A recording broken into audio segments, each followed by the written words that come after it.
Jom saya kongsikan jadual makan Nutrition Herbalife pada bulan puasa.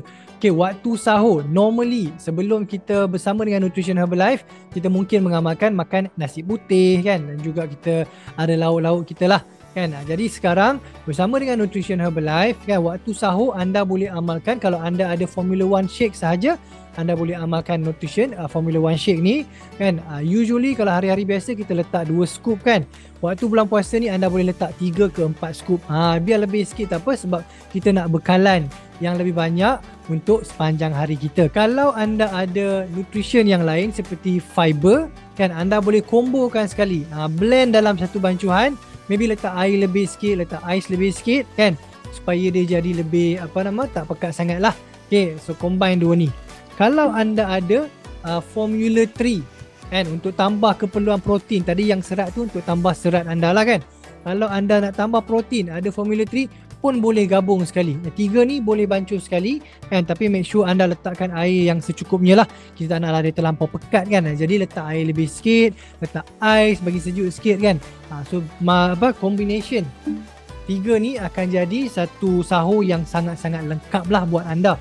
Lepas tu waktu sahur juga, kalau anda ada aloe dan juga tea mix, waktu sahur boleh minum juga. Okay, so cukupkan juga anda punya pengambilan air kosong. Okay, dan dah berpuasa seharian kan, tiba waktu berbuka.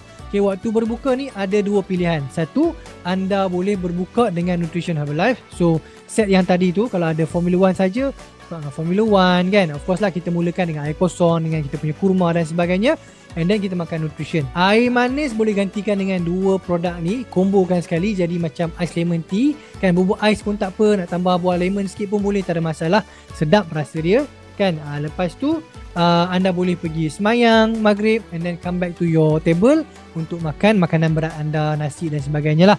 Ataupun kalau anda nak berbuka kan, makan berat dulu pun tak apa, and then have your nutrition for your moreh pun tiada masalah.